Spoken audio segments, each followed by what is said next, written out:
तो साथियों, कैसे आई हो आप लोग। आई होप कि आप लोग अच्छे होंगे, मस्त होंगे और अपनी पढ़ाई विद्या गुरु ऑनलाइन के साथ मिलकर बहुत ही अच्छे तरीके से कर रहे होंगे। तो चलिए, आज हम लेकर आए हैं आप लोगों के बीच संस्कृत का जो पहला चैप्टर है मंगलम पाठ का ऑब्जेक्टिव। जी हाँ साथियों, पहले हम पहले हमने पिछले 2 कक्षाओं में, 2 वीडियो में पाठ के बारे में, पाठ की जितनी भी सारी बातें थी जो आपके लिए ज़रूरी थी, और कुछ बातें थी जो पाठ में दिया गया नहीं था फिर भी लेकिन आपको बताना ज़रूरी था, तो वो भी बातें हमने आप लोगों के बीच करवा दी है, जो कि वीडियो अभी चैनल पर पड़ा हुआ है। और उसके बाद जो हमने क्लास ली थी उसमें मंत्र के जितने भी मंत्र थे उपनिषद से जो लिए गए थे उनका हिंदी अनुवादन करके हमने आप लोगों के बीच बताया। और कुछ कुछ बातें जो थी जो आप लोगों को जानने की ज़रूरत होती है मनुष्य जीवन में, जो कि हमको पता था, तो वो भी हमने आपको बात बताया जो कि पाठ से थोड़ा हट के था और आप लोगों के लिए ज़रूरी भी था शायद। वो सारी बातें हमने बताए, क्योंकि होता ऐसा है कि जो भी टॉपिक आता है उस पे जो बातें होती है जो पाठ से अलग होती है वो भी बताना ज़रूरी हो जाता है, ताकि वो बातें जो है वो आपको अच्छे से समझ में आए और उदाहरण के साथ एग्जाम्पल के साथ बताते हैं। वैसे तो ये होता है कि मैं संस्कृत में, हालांकि एग्जाम्पल का क्या ज़रूरत, एग्जाम्पल जो होता है जो टॉपिक के बदले में जो कुछ बातें कही जाती है अकॉर्डिंग, वो होता है क्या, वो जो टॉपिक होता है जिसके अकॉर्डिंग हम कुछ बातें आपको बताते हैं तो वो टॉपिक आपके माइंड में घुस जाता है, याद हो जाता है। याद करने की तब ज़रूरत नहीं होती है, क्योंकि कहानी जो होता है कहानी को बच्चे ध्यान से सुनते हैं, अच्छे से सुनते हैं, इसलिए कहानी या फिर कोई भी मनोरंजक बातें जो कहते हैं तो वो याद जल्दी आता है। इसलिए कोई भी टीचर जो है वो कोई भी आपको चीज़ यदि बताएंगे, कोई भी यदि सवाल सॉल्व करेंगे, कोई भी मंत्र का जो हिंदी बताएंगे या फिर कोई भी टॉपिक जो पढ़ाएंगे तो उससे रिलेटेड जो कहानी पढ़ा बताते हैं वो उनके पीछे का थॉट यही रहता है कि आपके माइंड में यह घुस जाए, आपको याद करने की ज़रूरत नहीं होती है, क्योंकि स्टोरी जो होती है वो जल्दी याद आ जाती है। इसलिए आपको कोई भी टीचर स्टोरी बताते हैं किसी चीज़ का, उसी तरह हमने भी मंत्र में स्टोरी बताया और कुछ हट के समझाया, ताकि आपको वो जो शब्द संस्कृत में लिखे गए थे उनको आप समझ पाए, क्योंकि किताबी जो लैंग्वेज होता है यह लैंग्वेज थोड़ा हार्ड होता है, जिनको समझ पाना विद्यार्थी को थोड़ा कठिन लगता है, इसीलिए उनको सरल भाषा में बताना ही एक शिक्षक का दायित्व होता है, जिसके साथ हमने आपको 2 वीडियो में बताए हैं। आप वो भी देख लीजिए ताकि आपको ये जो ऑब्जेक्टिव है ये अच्छे से याद हो पाए, क्योंकि ऑब्जेक्टिव जो होता है वो पाठ से ही निकल कर आता है। ऐसा नहीं है कि हम ये कहीं से लाए हैं जो कि आपको हम नहीं पढ़ाए हैं वहीं से ला के सेट किए हैं और आपको याद करने की ज़रूरत होगी, ऐसा नहीं है। पाठ में जितनी सारी बातें थी उन्हीं का एक निचोड़ निकाल कर ये 1 लाइनर क्वेश्चन बनाया गया है, ऑब्जेक्टिव तैयार किया गया है। तो ये जो ऑब्जेक्टिव होती है वो पाठ से ही आती है। यदि आप पाठ को अच्छे से पढ़ लेते हैं या फिर ऑब्जेक्टिव याद करने की ज़रूरत ही क्या क्या पड़ेगी, अब तो डबल लफड़ा हो जाएगा कि पाठ भी हम पढ़ रहे हैं और ऑब्जेक्टिव भी याद करना पड़ रहा है। ऐसा नहीं है, यदि आप पाठ पढ़िएगा तो ऑब्जेक्टिव पढ़ने की आपको ज़रूरत नहीं पड़ेगी, यदि आप पाठ नहीं पढ़ते हैं तो ऑब्जेक्टिव पढ़ने की आपको ज़रूरत पड़ेगी। पढ़ने की क्या, आपको रटने की भी ज़रूरत पड़ेगी, लेकिन यदि हम बताएंगे आपको तो आपको रटने की ज़रूरत नहीं पड़ेगी, आप चाहे पाठ पढ़े हो या ना हो। लेकिन यदि आप विद्या गुरु ऑनलाइन क्लासेज पे ऑब्जेक्टिव देखते हैं तो आपको पाठ पढ़ने की ज़रूरत नहीं होगी, ये हम आपको गारंटी देते हैं, आशा दिलाते हैं कि आपको पाठ पढ़ने की ज़रूरत नहीं होगी। तो मंगलम पाठ का जो ऑब्जेक्टिव हमने कलेक्ट किए हैं वो सारे ऑब्जेक्टिव भी है और कहीं ना कहीं पूछे गए हैं, और जो पूछे जाने की संभावना है वो हमने इसमें दिए हैं। तो सारी ऑब्जेक्टिव हम आज आपको करवाएंगे, तो आप लोग बने रहिए हमारे साथ अंत तक। तो चलिए, आज का जो पहला क्वेश्चन है वो है मंगलम पाठ के रचयिता कौन है। मंगलम जो पाठ है उनके रचयिता कौन है, मंगलम पाठ के रचयिता कौन है, मंगलम पाठ को किन्होंने लिखा है। यह जो पाठ है संस्कृत का जो पहला पाठ है मंगलम पाठ, जिनका अर्थ होता है शुभ या कल्याणकारी, इस पाठ के रचयिता कौन है। तो हम आपको बता दें कि ये जो मंगलम पाठ है यह पाठ उपनिषद से लिया गया है, जो कि 4 उपनिषद से 5 मंत्र लिए गए हैं। कितने? 4 उपनिषद से 5 मंत्र लिए गए हैं। और उपनिषद जो है यह एक आध्यात्मिक ग्रंथ है। क्या है? आध्यात्मिक ग्रंथ है। और यह एक साहित्य भी है। क्या है? साहित्य भी है। साहित्य ऐसा नहीं है कि साहित्य एक अलग किताब है और उनका नाम साहित्य रख दिया गया, ऐसा नहीं होता है। साहित्य वो बातें होती है जो आपके हित में कही जाती है। यदि आपके पिताजी आपके हित में कुछ बातें कहते हैं तो वो भी एक प्रकार का साहित्य है, वो मौखिक साहित्य हो गया। और लिखित साहित्य जो होता है वो होते हैं जैसे वेद हो गए, उपनिषद हो गए, और जितने भी पौराणिक ग्रंथ है वो सारे साहित्य के अंतर्गत ही आते हैं। तो यह जो मंगलम पाठ है इनकी रचयिता कौन है? इनको कौन लिखे हैं? तो मंगलम पाठ को लिखे हैं महर्षि वेद व्यास जी ने। कौन? महर्षि वेद व्यास जी ने। महर्षि वेद व्यास जी ने उपनिषद को लिखा है। और क्योंकि ये जो पाठ है इसमें जितने भी मंत्र लिए गए हैं वो सारे मंत्र उपनिषद से ही लिए गए हैं, इसलिए इस पाठ के रचयिता कौन हुए? तो महर्षि वेद व्यास जी ही हुए। तो मंगलम पाठ के रचयिता कौन है? तो महर्षि वेद व्यास जी है। एक का ऑप्शन हो जाएगा ऑप्शन नंबर बी। मंगलम पाठ कहाँ से संकलित है? मंगलम पाठ जो है कहाँ से संकलित है? संकलित का मतलब होता है जुड़ा हुआ। संकलित का मतलब होता है जुड़ा हुआ या फिर लिया गया है। तो मंगलम पाठ जो है यह कहाँ से संकलित है, कहाँ से लिया गया है या फिर कहाँ से जुड़ा है? तो यह जो पाठ है यह उपनिषद से जुड़ा हुआ है। किससे? उपनिषद से जुड़ा हुआ है। उपनिषद से लिया गया मंत्र है इसमें। इसमें जितनी भी बातें कही गई है वो सारी उपनिषद से ही कही गई है, इसलिए इसे इसके रचयिता कौन हुए? तो महर्षि वेद व्यास जी ही हुए। उपनिषद किसका अंतिम भाग है? उपनिषद किसका अंतिम भाग है? उपनिषद जो है यह किसका अंतिम भाग है? पुराण का, वैदिक वांग का, रामायण का या महाभारत का? उपनिषद जो है यह किसका अंतिम भाग है? उपनिषद किसका अंतिम भाग है? तो हमने जो पाठ पढ़ा है उसमें आपको बताया है कि उपनिषद जो है वैदिक वांग का अंतिम भाग है। वेद का अंतिम भाग है इसलिए उपनिषद को वेदांत भी कहा जाता है। और यह किसका अंतिम भाग है? तो वैदिक वांग का मतलब वेद का अंतिम भाग है। तो क्या है? वैदिक वांग का अंतिम भाग है उपनिषद। आगे है, उपनिषद किसका सिद्धांत प्रकट करता है? सिद्धांत का मतलब होता है कि उपनिषद किस नियम पे आधारित बात लिखी गई है, उपनिषद में क्या चीज कहा जाता है।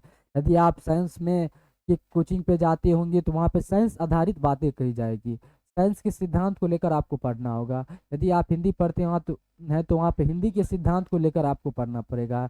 यदि आप संस्कृत पढ़ते हैं तो संस्कृत के सिद्धांत को पढ़ना पड़ेगा। यदि आप कोई मनोरंजक किताब पढ़ते तो वहाँ पे मनोरंजन का सिद्धांत होगा। इसी प्रकार यदि उपनिषद जो है, उपनिषद में किस सिद्धांत को पढ़ा जाएगा, किस नियम को? सिद्धांत का मतलब ही होता है नियम। क्या क्या बातें उसमें कही गई है, किस अकॉर्डिंग बातें कही गई है, वो इसमें पूछा जा रहा है कि उपनिषद किसका सिद्धांत प्रकट करता है। तो क्या इतिहास का करता है, व्याकरण करता है, दर्शन करता है या गणित का करता है? तो यह करता है दर्शन शास्त्र का। किसका करता है? तो दर्शन शास्त्र का सिद्धांत प्रकट करता है उपनिषद। किसका करता है? तो दर्शन शास्त्र का सिद्धांत प्रकट करता है उपनिषद। अगला है, उपनिषद में किसकी महिमा गाई जाती है? अगला है, उपनिषद में किसकी महिमा गाई जाती है? कहने का अर्थ हुआ कि उपनिषद में सभी जगह किनके बारे में कहा गया है? किनके बारे में कहा गया है? क्या राजा के बारे में कहा गया है, देवताओं के बारे में, कृति के बारे, या परमात्मा के बारे में? तो उपनिषद जो ग्रंथ है यह एक साहित्य है। और साहित्य में जितने भी प्राचीन साहित्य लिखे गए हैं उसमें अधिकतर जो बातें कही गई है वो परमात्मा के बारे में भी कही गई है। इसलिए उपनिषद में भी परमात्मा के बारे में ही जिक्र किया गया है। परमात्मा का स्वरूप कैसा है ये सारी बातें उसमें कही गई है उपनिषद में। कौन सभी जगह व्याप्त है? कौन सभी जगह व्याप्त है? कहने का अर्थ हुआ कि कौन सभी जगह उपस्थित है या सभी जगह मौजूद है। क्या ऐसा कोई व्यक्ति है जो सभी जगह मौजूद हो? यहाँ पर भी हो, आप जहाँ है वहाँ पर भी है, या फिर कहीं और है, दिल्ली में भी है, पटना में भी है, राजस्थान में भी है। ऐसा कोई व्यक्ति है जो एक ही समय में सभी जगह उपस्थित हो? वैसा कोई व्यक्ति नहीं है। ऐसा कोई चीज ही नहीं है जो एक ही समय में सभी जगह उपस्थित हो। यदि ऐसा होता है तो उनका रूप अलग अलग होता है, वो एक व्यक्ति नहीं होते हैं। बस एक ही ऐसे व्यक्ति हैं, एक ही ऐसे हैं जो कि सभी जगह व्याप्त होते हैं, तो वो होते हैं परमात्मा। कौन होते हैं? परमात्मा। परमात्मा हमें दिखती तो नहीं है लेकिन व्याप्त रहती है। परमात्मा को एहसास किया जाता है, महसूस किया जाता है। जिस प्रकार आप हवा को देख नहीं सकते हैं पर महसूस कर सकते हैं, उसी प्रकार आप परमात्मा को देख नहीं सकते पर महसूस कर सकते हैं। लेकिन उसको महसूस करने के लिए आपके अंदर एक ज्योति होनी चाहिए, अध्यात्म को लेकर, परमात्मा को लेकर एक जिज्ञासा होनी चाहिए, तभी आपको परमात्मा का होने का एहसास आपके मन में जगेगा। ऐसा होता है ना कि कभी भी यदि कोई व्यक्ति संकट में हो तो उनको मन में यह आता है कि परमात्मा को याद क्यों ना किया जाए। होता है, भले ही भगवान आए न आए लेकिन उनके मन में यह होता है कि हम भगवान को बुलाए। ऑटोमेटिक यदि परिस्थिति में है तो आपके जुबान पे भगवान का नाम आता ही है। यही होता है भगवान का एहसास, क्योंकि वह सभी जगह व्याप्त है। तो परमात्मा क्या है, सभी जगह व्याप्त है। संसार किसके द्वारा अनुशासित है, यह जो संसार है यह किसके द्वारा अनुशासित है, किसके द्वारा चल रहे हैं। यदि आप अपने क्लास में बैठे रहते हैं तो आप टीचर के द्वारा चलते हैं, यदि आप घर पे होते हैं तो माता पिता के द्वारा चलते हैं, या फिर बड़े भाई के गाइडेंस में चलते हैं कि यहाँ मत जाओ, यहाँ मत करो, ये मत करो। ये क्लास में होते हैं तो टीचर के द्वारा चलते हैं कि बातें मत करो, हल्ला मत करो। लेकिन यह जो संसार है यह किसके द्वारा चल रही है।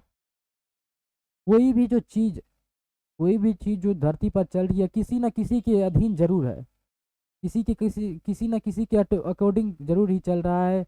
उनको अनुशासित कर रहा है कि तुम ये काम मत करो। सब कुछ का एक लिमिट होता है और उनको चलाने वाला कोई और होते हैं। उसी प्रकार यहाँ कह रहे हैं कि ये जो संसार है इनको चलाने वाला है कौन। ये जो ऋतुआं अपने समय पर आती रहती है, वर्षा अपने समय पर आती रहती, क्या आपने आप देखें कि ठंडी में भी बारिश होता है, वैसा नहीं होता है, क्योंकि उनका भी एक अलग समय है। ये सारी बातें नियमित रूप से चलती है, तो यह किनके द्वारा अनुशासित है, तो यह है परमात्मा के द्वारा अनुशासित। किसके द्वारा, तो परमात्मा के द्वारा अनुशासित है यह पूरा संसार।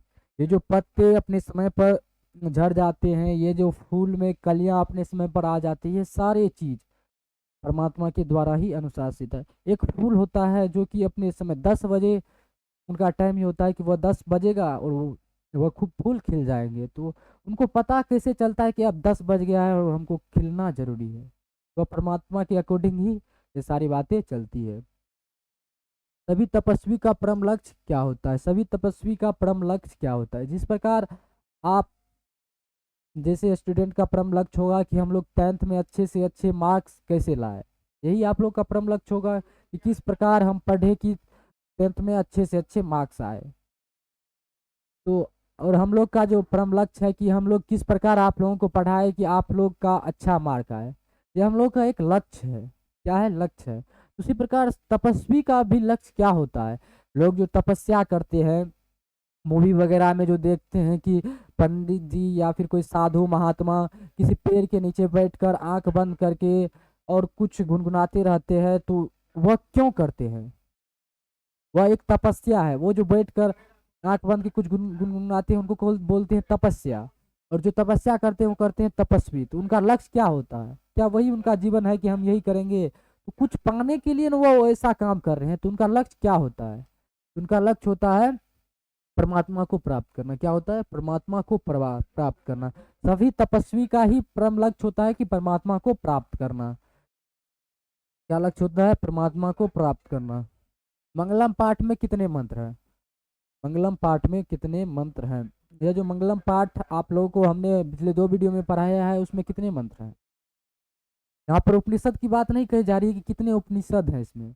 उपनिषद है 4 लेकिन मंत्र कितने हैं, 5। मंत्र कितने हैं, 5, और उपनिषद है 4। यहाँ पे क्वेश्चन है कि मंगलम पाठ में कितने मंत्र हैं। मंत्र हैं 4 लेकिन मंत्र है 5 लेकिन उपनिषद कितने हैं, 4। इसमें विद्यार्थी अक्सर कंफ्यूज हो जाता है कि मंत्र है 4 या फिर उपनिषद है 4। उपनिषद है 4 और मंत्र है 5। मुंडको उपनिषद से 2 मंत्र लिया गया है। कितने, 2 मंत्र लिया गया है। और मंत्र की संख्या कितनी है, तो मंत्र की संख्या है 4, मंत्र की संख्या है 5 और उपनिषद की संख्या है 4। कितने हैं, उपनिषद की संख्या है 4 और मंत्र की संख्या है 5। तो ये चीज आपको ध्यान में रखना होगा कि मंत्र की संख्या जो है वो है 5 और उपनिषद की संख्या जो है वो है 4। उपनिषद की संख्या, तो उपनिषद की संख्या है 4 और मुंडको उपनिषद से जो है 2 मंत्र लिया गया है।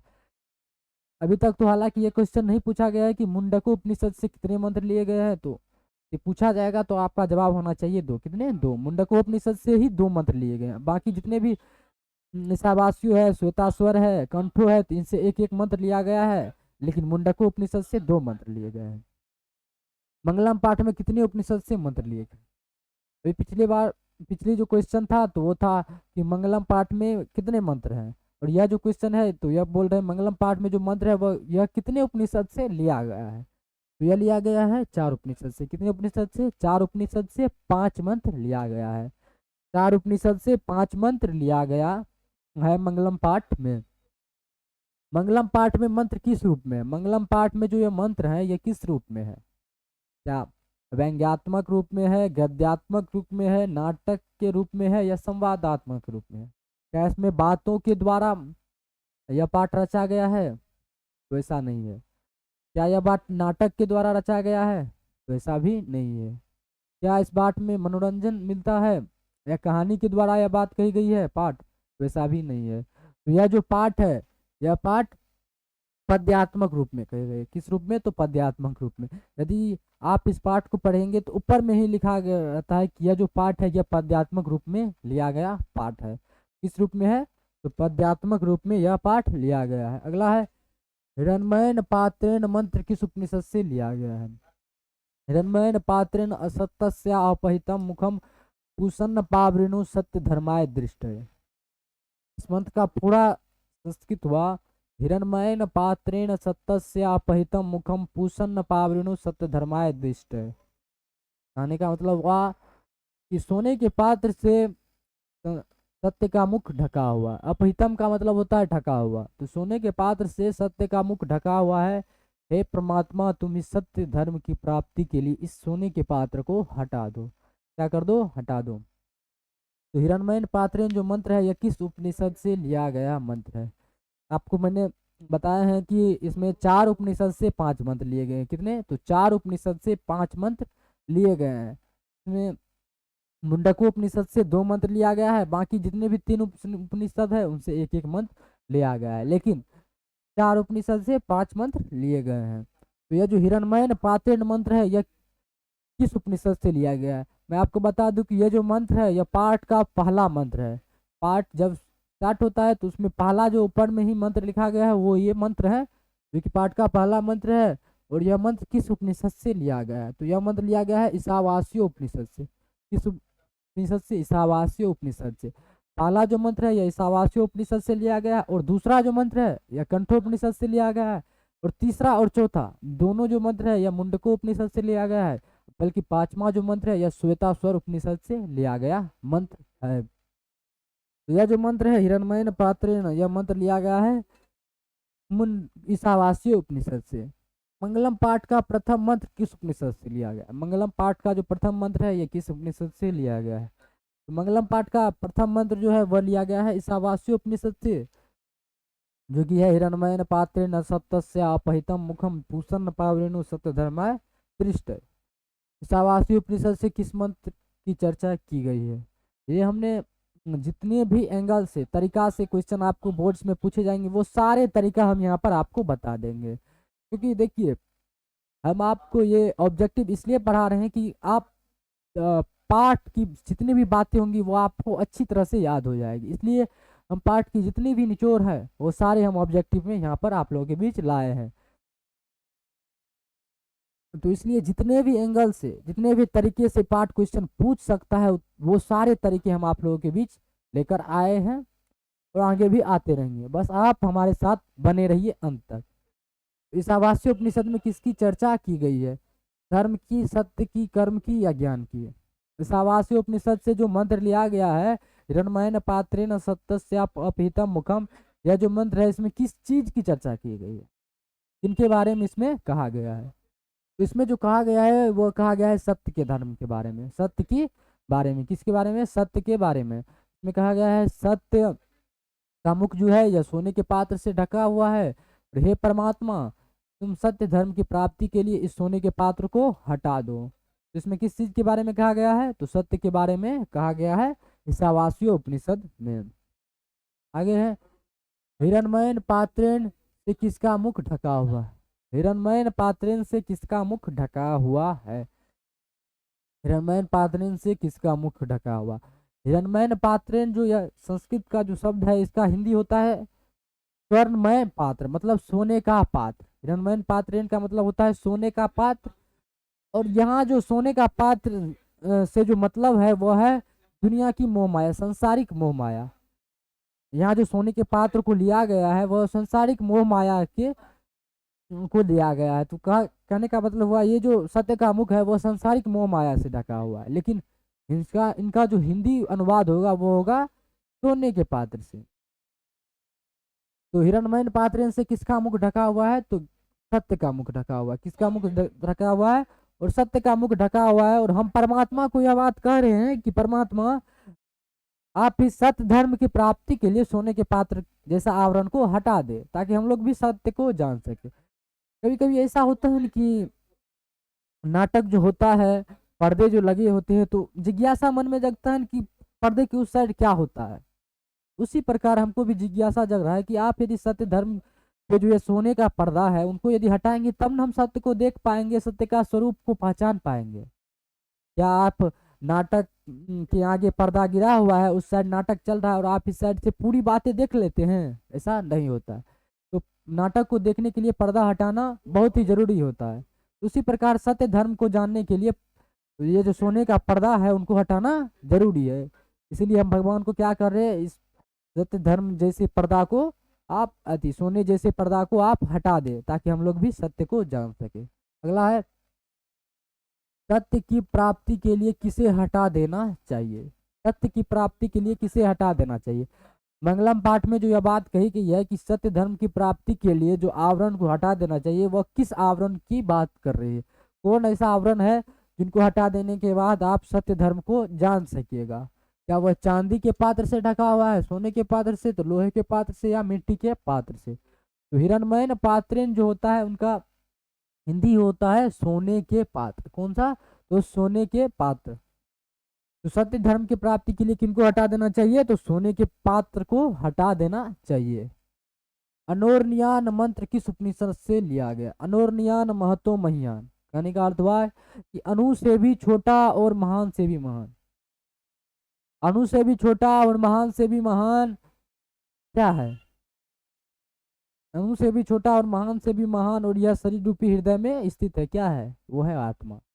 यह जो मंत्र है अनोरनियान महतो महियान, यह मंत्र किस उपनिषद से लिया गया मंत्र है? इसमें जितनी भी सारी मंत्रें हैं वो सारी उपनिषद से ही लिया गया है। भले ही आपको ये बातें लगती होगी कि अच्छा ये जो उपनिषद के बारे में इतनी सारी बातें पाठ में दी गई है ये तो बेफिजूल की बातें हैं, ये आपको लगता होगा, लेकिन आप जबरदस्ती बोर्ड्स में अच्छे मार्क्स लाने के लिए आप इनको जबरन पढ़ते हैं। लेकिन ये आपको आगे चलकर पता चलेगा कि हमको उपनिषद पढ़ना कितना जरूरी है। ये जो सारी बातें हमने 10th में पढ़ी है वो पढ़ना कितना जरूरी है वो आपको आगे चलकर पता चलेगा। जब आप आगे चल के IAS ऑफिसर या फिर SP बनना चाहेंगे तब आपको पता चलेगा कि उपनिषद पढ़ना भी कितना जरूरी है। तो अनोरनियान मंत्र जो है यह किस उपनिषद से लिया गया है? तो यह जो मंत्र है यह लिया गया है कंठोपनिषद से। किस उपनिषद से? तो कंठोपनिषद से यह मंत्र लिया गया है। और इस मंत्र में अनोरनियान महतो महियान, इस मंत्र में आत्मा की विशेषता के बारे में बताते हैं। क्या बताते हैं? आत्मा के विशेषता के बारे में बताते हैं और आत्मा के स्वरूप के बारे में भी बताते हैं कि आत्मा कैसा है और इनकी विशेषता क्या है, इनका स्वरूप कैसा है। ये सारी बातें मंत्र में कहती है अनोरनियान महतो महियान वाले मंत्र में, जो कि मंगलम पाठ का दूसरा मंत्र है। कौन सा? तो मंगलम पाठ का दूसरा यह मंत्र है।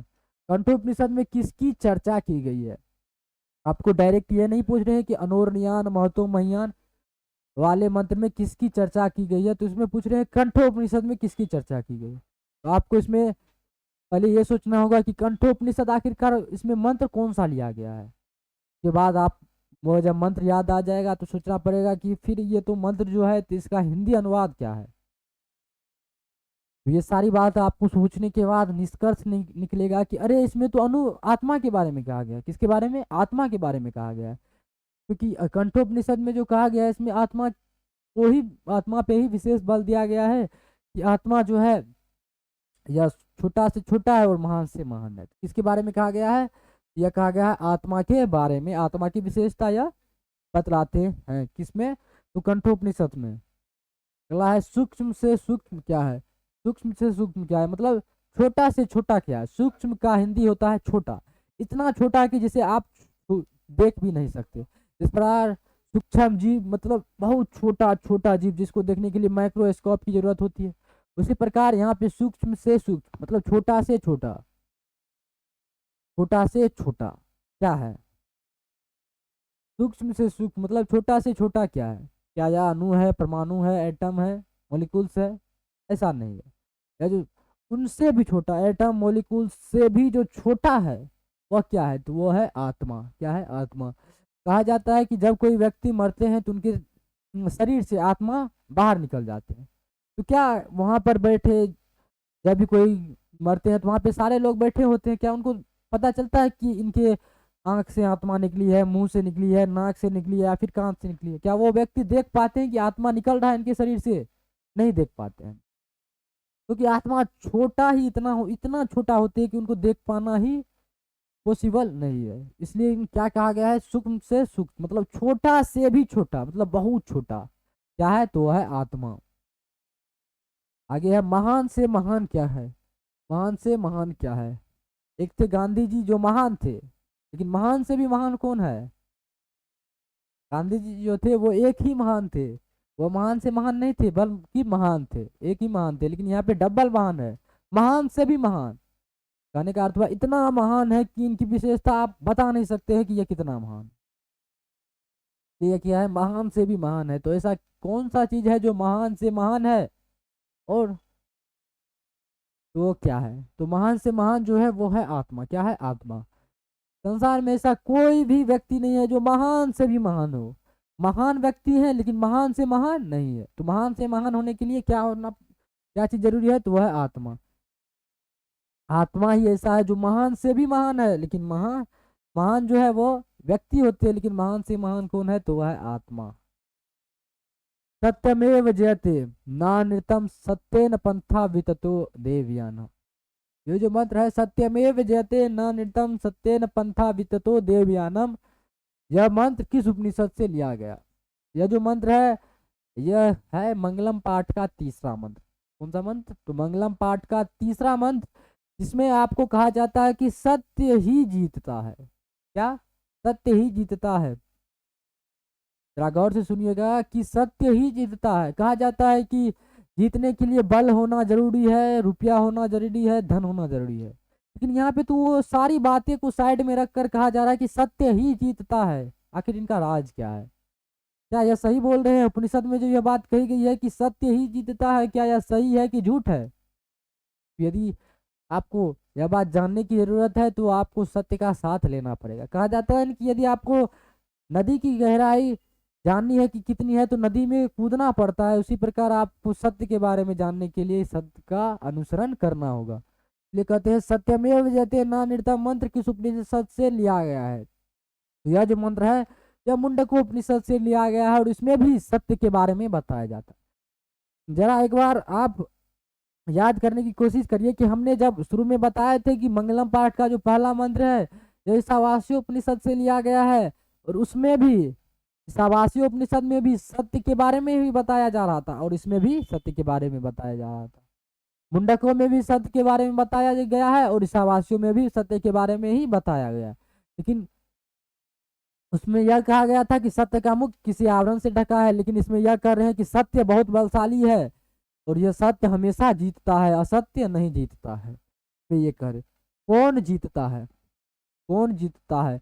मुंडकोपनिषद का जो पहला मंत्र लिया गया है, मंगलम पाठ का तीसरा मंत्र है लेकिन मुंडकोपनिषद का पहला मंत्र, क्योंकि मुंडकोपनिषद से दो मंत्र लिए गए। तो मुंडकोपनिषद का जो पहला मंत्र है उसमें कहते हैं कि सत्य ही जीतता है, असत्य नहीं, और सत्य से ही देवलोक का रास्ता प्रशस्त होता है। तो कौन जीतता है? तो वो जीतता है सत्य। कौन जीतता है? सत्य। असत्य कभी भी नहीं जीतता है। वो क्षणिक देर की जो जीत होती है उन्हें कोई जीत नहीं कहती है। जीत ऐसा होना चाहिए कि जो आपके जीवन भर खुशहाली उत्पन्न करे, आपके जीवन भर आपको खुशी दे। इसको कहते हैं जीत। ऐसा जीत नहीं कि अभी जीते 2 पल खुश रहे उनके बाद फिर वही जीवन, उनको जीत नहीं बोलते हैं। जीत उनको बोलते हैं जो आपके जीवन भर आपके को खुशी करता रहे, आपके साथ रहे और आपको हमेशा आनंदित करता रहे, उनको बोलते हैं जीत। उनको बोलते हैं जीत। तो किनकी जीत नहीं होती है, अभी हमने पढ़े हैं कि किनकी जीत होती है। अभी फिर अगला क्वेश्चन है कि किनकी जीत नहीं होती है। तो असत्य की जीत नहीं होती है बल्कि सत्य की जीत होती है, हमेशा सत्य की ही जीत होती है। किनके द्वारा देवताओं का मार्ग खुलता है। किनके द्वारा देवताओं का मार्ग खुलता है, कहने यहाँ देवता नहीं होगा, यहाँ पर होगा देवलोक। क्या होगा? देवलोक। किनके द्वारा देवलोक का मार्ग खुलता है। किसके द्वारा देवलोक का मार्ग खुलता है? क्या कोई ऐसे व्यक्ति है जो देवलोक का रास्ता जानते हैं और वह गेट लगा हुआ है और किसी एक व्यक्ति के पास उनका चाबी है और उनको हम बोलेंगे कि हमको देवलोक जाना है, वह कुछ रुपया लेंगे और बाद बाकी खोल देंगे? ऐसा नहीं है। देवलोक एक ऐसा रास्ता है जो अदृश्य है, वह उनका चाबी किसी के पास नहीं है, उनका देवलोक जाने का स्थान किन्हीं को पता नहीं है, किसी को पता नहीं है। जिस प्रकार 12th फेल मूवी में मनोज कुमार जी को यह पता नहीं था कि आईएएस होता क्या है, फिर भी वह आईएएस को पाने के लिए चले गए दिल्ली। उसी प्रकार एक व्यक्ति को पता नहीं होता है कि देवलोक का रास्ता होता कैसे है। जिस प्रकार मनोज कुमार को पता नहीं था कि आईएएस होता क्या है, लेकिन उनको यह पता था कि आईएएस बनने के लिए पढ़ना जरूरी है। इसी प्रकार मनुष्य को पता होता है कि देवलोक जाने के लिए हमको सत्य का साथ लेना पड़ेगा, लेकिन किधर है देवलोक यह पता नहीं है। उसी प्रकार देवलोक के द्वारा किसके द्वारा देवलोक का मार्ग खुलता है? तो वह खुलता है सत्य के द्वारा। किसके द्वारा? तो सत्य के द्वारा ही देवलोक का मार्ग खुलता है। आगे है, बहती हुई नदियां अपने नाम और रूप को छोड़कर किसमें मिल जाते हैं? बहती हुई नदियां अपने नाम और रूप को छोड़कर किसमें मिल जाते हैं, किनके अधीन हो जाते हैं? क्या आप समुद्र को देखते हैं तो क्या आप पता कर पाते हैं कि इसमें कितनी सारी नदियां मिली हुई है? नहीं। तो बहती हुई नदियां अपने नाम और रूप को छोड़कर समुद्र में मिल जाती है, किसमें? तो समुद्र में मिल जाती है। बहती हुई नदियां अपने नाम और रूप को छोड़कर समुद्र में मिल जाती है। ज्ञानी पुरुष परमात्मा को कैसे प्राप्त करते हैं? ज्ञानी जो पुरुष है वो परमात्मा को कैसे प्राप्त करते हैं? क्या वह धन का लालच देकर परमात्मा को प्राप्त करते हैं? तो ऐसा नहीं होता है। यदि आप किसी से प्रेम करते हैं और उनके पिताजी आपके प्रेम के खिलाफ है, आप उनके पिताजी को यदि जाके बोलिएगा कि हमारे पास बहुत धन है, हम बहुत कमाते हैं, तो जरूर उनके पिताजी खुश हो जाएंगे और आपको आपकी प्रेमिका प्राप्त हो जाएगी। लेकिन ऐसा यहाँ पर ऐसा नहीं है। परमात्मा को यदि प्राप्त करना है तो आप धन का लालच देंगे तो आपको कुछ लाभ नहीं होगा, परमात्मा कभी नहीं मिल पाएगा। तो परमात्मा को प्राप्त करने के लिए आपको अपने नाम और रूप को छोड़ना पड़ेगा। किनको? अपने नाम और रूप को छोड़कर अपने मन में एहसास दिलाना पड़ेगा कि हम कौन है। भगवान बुद्ध जो गए थे वन वन यह जानने के लिए कि हम हैं ही कौन। वह किस लिए गए थे? वह तपस्या किस लिए कर रहे थे? कि वह इसलिए कर रहे थे कि हम हैं कौन। यदि हमारा नाम और हमारा घर, ये सारी चीज के अलावा यदि हमसे पूछा जाएगा कि तुम हो कौन, तो हम क्या जवाब देंगे? इन्हीं जवाब को खोजने के लिए भगवान बुद्ध कहाँ गए थे? तो वन गए थे। इसलिए यहाँ पर पूछते हैं कि ज्ञानी पुरुष अपने नाम को कैसे प्राप्त करते, परमात्मा को कैसे प्राप्त करते? तो परमात्मा को प्राप्त करने का यही एक फंडा है कि हम हैं ही कौन। क्योंकि अहंग करने से कुछ नहीं मिलता है। यदि आप अब खुद को दिखाएंगे कि हम एक बहुत बड़े ज्ञानी है तो यह एक प्रकार का अहंग है। ये अहंग करने से कुछ नहीं मिलता है। तो क्या करना पड़ेगा परमात्मा को प्राप्त करने के लिए? तो अपने नाम और रूप को छोड़ना पड़ेगा, तभी आपको परमात्मा की प्राप्ति होगी। वेदा हमेतम पुरुष महानतम पुरुषम महानतम, वेदा हमेतम पुरुषम महानतम। यह जो मंत्र है, यह मंत्र किस उपनिषद से लिया गया मंत्र है? वेदा हमेतम पुरुष महानतम। यह जो मंत्र है, यह मंत्र किस उपनिषद से लिया गया मंत्र है? मुंडकोपनिषद से, कंठोपनिषद से, श्वेताश्वर उपनिषद से, ईशावासी उपनिषद से और श्वेताश्वर उपनिषद से। अभी हमने आपको ओह अभी मैंने थोड़ी देर पहले ही आपको बताया कि मुंडक उपनिषद से 2 मंत्र लिए गए हैं। कितने मंत्र? 2 मंत्र। और मंगलम पाठ में 4 उपनिषद से 5 मंत्र लिए गए हैं और मुंडकोपनिषद से 2 मंत्र लिए गए हैं। तो यह जो मंत्र है वेदा हमेतम पुरुषम महानतम, वेदा हमेतम पुरुषम महानतम, यह जो मंत्र लिया गया है, यह भी मंत्र इनसे लिया गया है। तो यह भी मंत्र लिया गया है मुंडकोपनिषद से। किनसे? तो मुंडकोपनिषद से यह भी मंत्र लिया गया मंत्र है। आगे है सूर्य के समान प्रकाशमान और अज्ञान अंधकार से परे।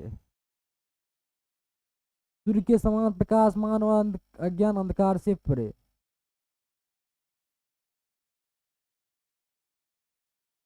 वेदाहमेतम पुरुष महानतम, माफ करिएगा, यह जो मंत्र है यह मंत्र लिया गया है श्वेताश्वर उपनिषद से। किससे? श्वेताश्वर उपनिषद से।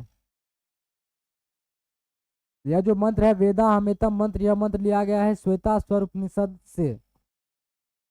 आगे है सूर्य के समान प्रकाशमान और अज्ञान अंधकार से परे। कौन है? सूर्य के समान प्रकाशमान और अज्ञान अंधकार से परे, मतलब वह सूर्य के समान प्रकाशमान है लेकिन उनको अज्ञान अंधकार का कोई ज्ञान नहीं है। अंधकार से वो परे है, तो अज्ञान से दूर दूर तक कोई रास्ता, कोई जुड़ाव नहीं है। तो इसलिए इसमें क्या कर रहे हैं? सूर्य के समान प्रकाशमान और अज्ञान अंधकार से परे कौन है? तो वो है देवता। कौन है? परमात्मा है। कौन है? परमात्मा। परमात्मा कौन है?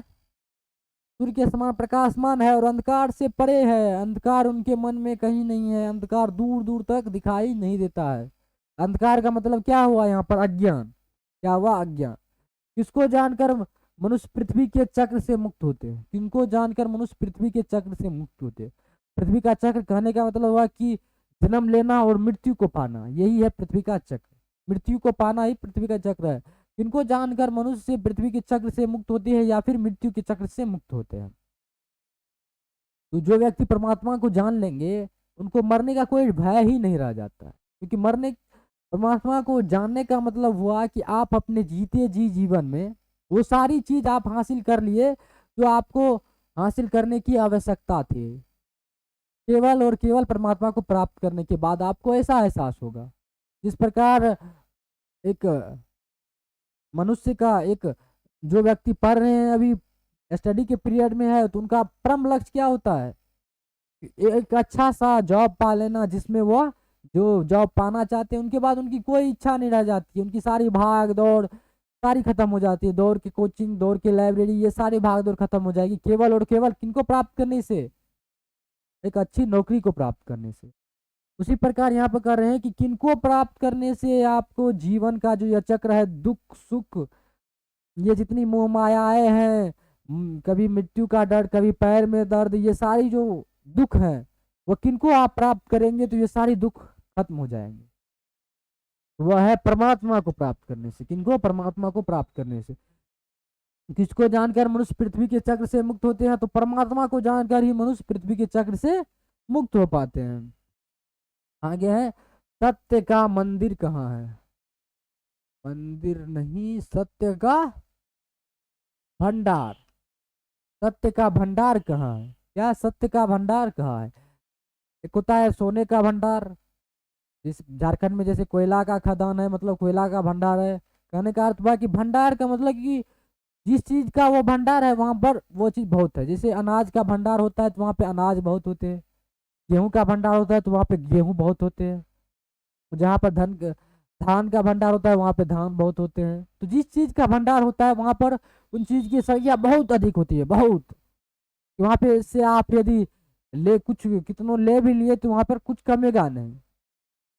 यदि आप कोयले के भंडार से एक बाल्टी यदि आप कोयला निकाल ले तो क्या वहां पर कोयला कम जाएगा? नहीं कमेगा। उसी प्रकार सत्य का जो भंडार है वह कहाँ पर है? क्या धरती पर आप देखे हैं कि कहीं पर जाए तो वहां पर सत्य आपको दिखाई दे? ऐसा नहीं होता। तो वो है कहाँ पर? तो देवलोक में। कहाँ है? देवलोक में। देवलोक में ही सत्य का भंडार है। सत्य को प्राप्त करने के बाद कोई लालसा व्यक्ति के अंदर नहीं रह जाती है कि हमको सोना प्राप्त करना है, हमको धन प्राप्त करना है। इस प्रकार की कोई लालसा नहीं रहती है, बल्कि इनको क्या प्राप्त करना है? सत्य को प्राप्त करने के बाद उनको परमात्मा भी मिल जाती है, उनको सारी सुख सुविधा भी मिल जाती है। क्योंकि देवलोक एक ऐसा जगह है जहाँ की सुंदरता और जहाँ की सुख का वर्णन कोई व्यक्ति अपने मुख से नहीं कर सकता, क्योंकि इतना वहां पर सुख दिया जाता है। वह किन से? तो वह आपको सत्य से ही देवलोक का मार्ग खुलता है। किस प्रकार चलकर ऋषिगण देवताओं देवलोक तक पहुंचते हैं? किस प्रकार चलकर ऋषिगण देवलोक तक पहुंचते हैं? क्योंकि आप देखते होंगे कि असुर और देवताओं में आसमान धरती का फर्क होता है। असुर जो होते हैं वो जलते रहते हैं, लेकिन देवता मग्न रहते हैं। जब मन हुआ मदिरा निकाला, पी लिया और अपने झूमते रहते हैं, नृत्य देखते रहते हैं। यह होता है देवलोक का सुख। लेकिन ऐसी कोई भी सुख आपको असुर लोक में देखने को नहीं मिलता है। तो देवलोक सुख का एक खजाना है और सत्य का भी खजाना वहां पर है। इस पर चलकर ऋषिगण देवलोक तक पहुंचते हैं। धन के मार्ग पर, सत्य के मार्ग पर, युद्ध के मार्ग पर या कर्म के मार्ग पर। तो कर्म सत्य के मार्ग पर ही चलकर ऋषिगण देवलोक पहुंचते हैं। यह जो कर्म का मार्ग है, कर्म का जो मार्ग है, इसमें आपको यह नहीं देखा जाता है कि आप सत्य के साथ चल रहे हैं या असत्य के साथ। बस आपको वह कर्म करना है जिस फील्ड में आप कर रहे हैं, या फिर वह धार्मिक फील्ड में आपका कुछ कर्म है, या फिर आपके जिस प्रकार आपके अभी जो पढ़ रहे हैं तो आपका क्या कर्म है कि आपको पढ़ना ही आपका क्या है? कर्म है। लेकिन किनके साथ? तो सत्य के साथ। तो परम चीज क्या हुआ? तो वो वह सत्य। यदि आप अपना कर्म कर रहे हैं लेकिन असत्य के साथ कर रहे हैं तो इनका कोई लाभ नहीं होगा। लेकिन आप यदि सत्य के साथ कर रहे हैं तो उनका लाभ होगा।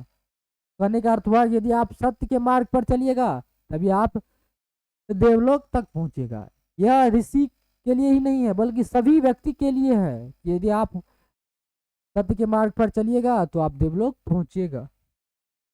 ये यथा नद्य मंत्र किस उपनिषद से लिया गया? यथा नद्य स्तंदमान, मतलब कि जिस प्रकार बहती हुई नदियां अपने नाम और रूप को छोड़कर समुद्र में मिल जाती है। यथा नद्य का मतलब होता है जिस प्रकार, नद्य मतलब नदी। तो यह जो मंत्र है, यह मंत्र किस उपनिषद से लिया गया मंत्र है? तो यह मंत्र लिया गया है मुंडको उपनिषद से। किससे? मुंडको उपनिषद से। यह मंत्र है मंगलम पाठ का चौथा मंत्र। कौन सा है? तो चौथा मंत्र है। और इस मंत्र में कहा गया है कि जिस तरह बहती हुई नदियां अपने नाम और रूप को छोड़कर समुद्र में मिल जाती है, उसी प्रकार एक ज्ञानी पुरुष अपने नाम और रूप को छोड़कर परमात्मा को प्राप्त करते हैं। यह कहा गया है मुंडको उपनिषद में। तो यह जो मंत्र है, यह मंत्र लिया गया किससे? तो मुंडको उपनिषद से लिया गया है, जिसमें यह बताया जाता है कि आप परमात्मा को कैसे प्राप्त कर सकते हैं। आगे है बहती हुई नदियां अपने नाम और रूप को छोड़कर किसमें मिल जाती है? बहती हुई नदियां अपने नाम और रूप को छोड़कर किसमें मिल जाती है? क्या वो अपना नाम और रूप को छोड़कर नाला में मिल जाएंगे? अरे उनका जो नाम है वह तो नाला से बड़ा है। कोई भी व्यक्ति अपना नाम और रूप क्यों छोड़ेंगे? वो अपने बड़े आदमी से मिलेंगे तब ना अपना नाम और रूप छोड़ेंगे। तो वह किस में मिल जाते हैं? तो समुद्र में। समुद्र उनसे बड़ा है। इसी प्रकार संसार में जितने भी व्यक्ति हैं उनसे सबसे बड़ा कौन है? तो परमात्मा है। इसलिए परमात्मा को पाने के लिए आपको अपना नाम और रूप छोड़ना पड़ेगा।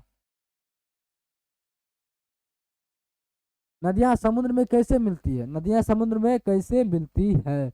अपने नाम और रूप को छोड़कर, अपने नाम को रखकर, अपने रूप को बदलकर, या धीरे धीरे तो मिलती है अपने नाम और रूप को छोड़कर। कैसे? तो अपने नाम और रूप को छोड़कर। जब नदियां अपने नाम और रूप को छोड़ेगी तभी नदियां समुद्र में मिलेगी। क्योंकि समुद्र में मिलने के बाद उनका कोई नाम नहीं रह जाता है, बल्कि समुद्र का ही नाम वह हासिल कर लेता है, उन्हीं के नाम से वह चलने लगता है। ज्ञानी पुरुष परमात्मा को कैसे प्राप्त करते हैं? ज्ञानी पुरुष परमात्मा को कैसे प्राप्त करते हैं? युद्ध करके, धन कमाकर, अपने नाम को रख, अपने नाम और रूप को छोड़कर, या बल प्रयोग करके। ज्ञानी पुरुष जो है वो परमात्मा को कैसे प्राप्त करते? तो परमात्मा को प्राप्त करते अपने नाम और रूप को छोड़कर। यही समानता है एक नदियां और एक ज्ञानी पुरुष में। नदियां और ज्ञानी पुरुष में यही समानता है कि आपसे सब्जेक्ट में पूछा जाएगा कि नदियां और पुरुष, ज्ञानी पुरुष में क्या समानता है? तो यही समानता है कि जिस प्रकार बहती हुई नदियां अपने नाम और रूप को छोड़कर समुद्र में मिल जाती है, उसी प्रकार ज्ञानी पुरुष भी अपने नाम और रूप को छोड़कर परमात्मा को प्राप्त करती है, यही समानता है एक ज्ञानी पुरुष और एक नदी में।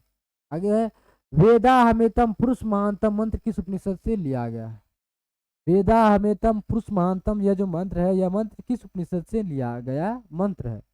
यह मंत्र लिया गया है श्वेताश्वर उपनिषद से। किस उपनिषद से? तो श्वेताश्वर उपनिषद से, जिसमें कहा गया है कि प्रकाश के समान, मतलब सूर्य के समान प्रकाशमान, अज्ञान अंधकार से परे उस परमात्मा को हम जानते हैं। क्या कहते हैं कि प्रकाश, सूर्य के समान प्रकाशमान और अज्ञान अंधकार से परे उस परमात्मा को हम जानते हैं। और यही जानकर व्यक्ति पृथ्वी रूपी चक्र से, पृथ्वी के चक्र से मुक्त होते हैं, मतलब मृत्यु के चक्र से मुक्त हो जाते हैं। इनको जानकर, तो सूर्य के समान प्रकाशमान जैसे परमात्मा को जानकर। आगे है किसको जानकर मनुष्य मृत्यु के चक्र से मुक्त होते हैं? अभी मैंने बताया कि किनको जानकर मनुष्य पृथ्वी के चक्र से मुक्त होते हैं, या मुक्त होते हैं परमात्मा को जानकर। किनको जानकर?